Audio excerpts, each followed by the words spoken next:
सासाराम सांसद से एम्स में मिले बसपा के प्रदेश प्रभारी अनिल कुमार, घटना की ली जानकारी। सासाराम सांसद पर जानलेवा हमला निंदनीय, क्या सांसद का दलित होना गुनाह है? अनिल कुमार। पटना। सासाराम सांसद मनोज कुमार के साथ कैमूर जिले के कुदरा थाना क्षेत्र के नाथोपुर गांव के पास मारपीट मामले में अब सियासत भी तेज हो गई है।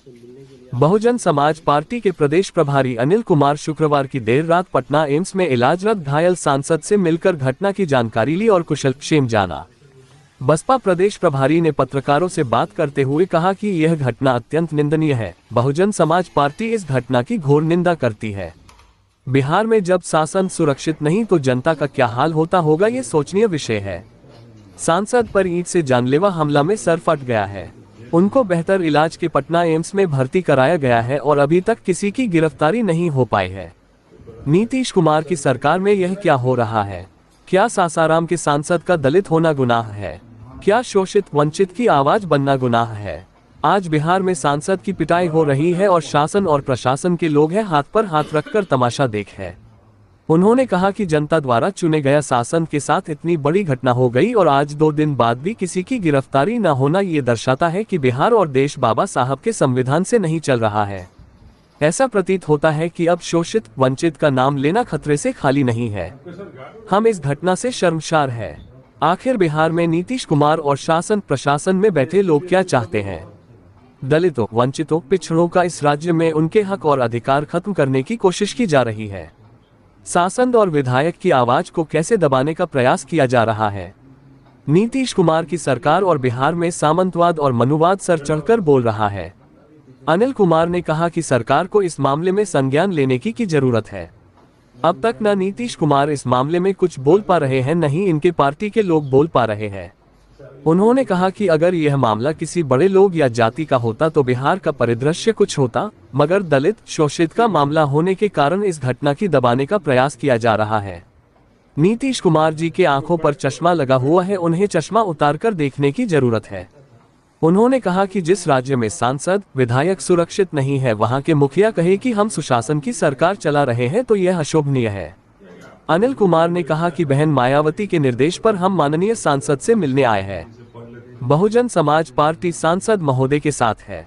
दलित, शोषित, वंचित के साथ जहां भी ऐसी घटना होगी, बहुजन समाज पार्टी उसका पुरजोर आवाज उठाने का काम करेगी और न्याय दिलाने का काम करेगी। सर, जिस तरीके से सांसद मनोज राम के ऊपर हमला हुआ है, आज आप उनसे मिलने के लिए आए हुए थे, क्या कुछ बात हुई? देखिए, आश्चर्य है कि बिहार में एक वर्तमान सांसद सुरक्षित नहीं है और सांसद की बुरी तरीके से पिटाई होती है, सर फट जाता है, पीठ में चोट है, घायल है, अचेता अवस्था में, बेहोशी की हालत में वहाँ के अनुमंडल अस्पताल में ले जाया गया, मोहनिया सदर अस्पताल भभुआ ले जाया गया और वहाँ से उनको एम्स पटना भेजा गया और अभी तक किसी की गिरफ्तारी नहीं होना। और सांसद महोदय का ये है कि गिरफ्तारी भी जो मुख्य आरोपी हैं उनकी नहीं होगी, ये पहले ही अंदेशा।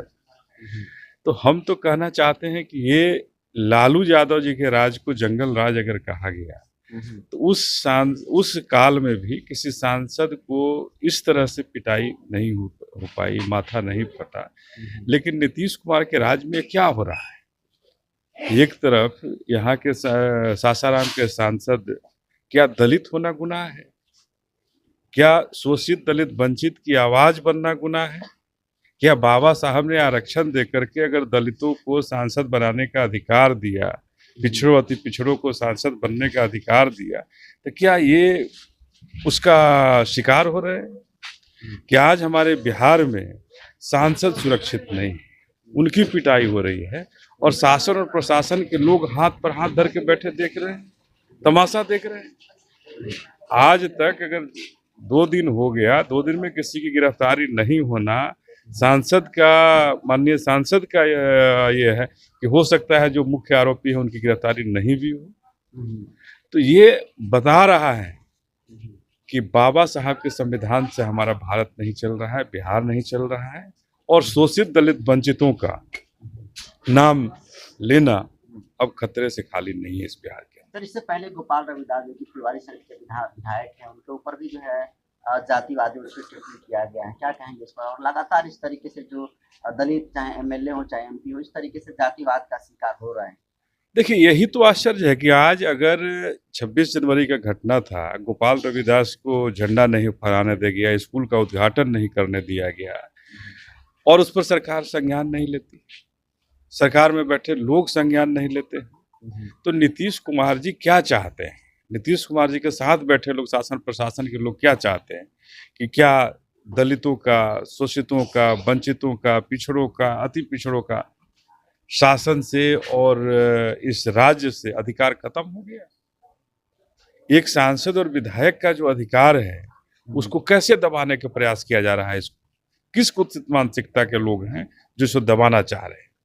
आज एक पैक्स का अध्यक्ष, हमें जो सुनने में आया है कि सासाराम में कोई सासाराम लोकसभा में कहीं कोई पैक्स का अध्यक्ष है जो इस सांसद पर हत्या का कहीं ना कहीं, या उसके लोग हैं जो इस पर इन घटना में दोषी हैं और उस पर कोई कार्रवाई नहीं होती है। साहब, ये तो आश्चर्य है और बड़ा शर्मसार है कि हम भी उसी बिहार के वासी हैं जहां बाबा साहब के संविधान को नहीं माना जाता है और मानवता के मानवता को शर्मसार कर रहा है और सामंतवाद और मनुवाद सर चढ़ करके शासन में बोल रहा है। सर, नीतीश कुमार तो कहते हैं कि बिहार में शासन की सरकार है, सब कुछ ठीक ठाक चल रहा है, यहाँ किसी को शोषण अत्याचार की घटना नहीं हो रहा है। सर, तो ये कहाँ की घटना है? क्या ये अफगानिस्तान की घटना है? क्या ये नीतीश कुमार जी क्यों आज तक इनकी पार्टी के न लोग बोल पा रहे हैं, न नीतीश कुमार बोल पा रहे हैं? ये कहाँ पाकिस्तान में घटना हुई थी या अफगानिस्तान में हुई थी? सासाराम के सांसद पर हमला कहाँ हुआ ये उनको बताना चाहिए। अगर नीतीश कुमार जी के आंखों पर चश्मा लगा हुआ है तो उस चश्मे को उतार के देखना चाहिए कि आखिर सांसद पर क्यों हमला हुआ, किसने हमला किया और हमलावर गिरफ्तार क्यों नहीं हुआ? सांसद को अगर उनके माथा फट गया, पीठ में चोट है और आरोपी गिरफ्तार नहीं हो पा रहा है, तो ये तो नीतीश कुमार को बताने की जरूरत है कि ये कौन सा यात्रा निकाल करके घूम रहे हैं।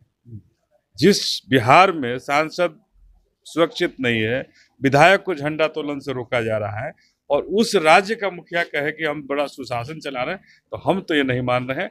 और बहुजन समाज पार्टी बहन मायावती हमें इस घटना को संज्ञान में लिए, उन्होंने भेजा है, हम आए हैं इस घटना को देखने और निश्चित रूप से हमने कहा है कि हम आपके साथ हैं, बहुजन समाज पार्टी सांसद जी के साथ है और ऐसे घटनाओं को जहां शोषित दलित वंचितों पर घटनाएं होंगी उसे पुरजोर उठाने का कोशिश करेगी और उसे न्याय दिलाने का काम बहुजन समाज पार्टी करती रही है और करेगी। सर, मनोज राम के ऊपर जिस तरीके से हमला हुआ है उसको लेकर तेजस्वी यादव ने ट्वीट किया है, लेकिन राहुल गांधी जो कि कांग्रेस के मुखिया, उनकी तरफ से कोई रिएक्शन नहीं दिया गया। सर, देखिए, ये किस पार्टी का रिएक्शन दिया गया नहीं दिया गया मैं नहीं कह सकता हूं, मैं नहीं जानता हूं, लेकिन इतना जरूर जानता हूं कि अगर यही हमला किसी जिसे बड़े जाति वाली कहेंगे, किसी बड़े लोगों का कहेंगे, उन पर अगर ये हमला हुआ रहता तो आज बिहार का परिदृश्य बदल गया रहता, बिहार का परिदृश्य बदल गया रहता। लेकिन चूंकि ये शोषित दलित वंचित का मामला है, पिछड़ों अति पिछड़ों का मामला होता है, तो बिहार में उस मामलों को दबाया जाता है और बिहार के शासन प्रशासन के लोग ऐसे मामलों को दबा करके अपनी पीठ थपथपाने का काम। सर, बिहार में एमपी एमएलए सर इन लोग का ये हाल है, तो सर जो आम जनता है फिर उन लोग करके कैसा जाएंगे? तो आम जनता की आवाज कौन सुन सकता है? आम जनता तो रोज ठोके जाएंगे और पीटे जाएंगे और उनकी हत्या होगी, उनकी बेटियों का बहनों का बलात्कार होगा, उसे कोई नहीं देखने वाला इस बिहार के शासन में। बिहार का शासन पिछड़ों, दलितों, अति पिछड़ों और शोषित दलित वंचितों का नहीं है। बिहार में हमें ऐसा लगता है कि नीतीश कुमार के शासन में अब हम इनको रहने की जरूरत भी इस प्रदेश में नहीं पड़ेगी।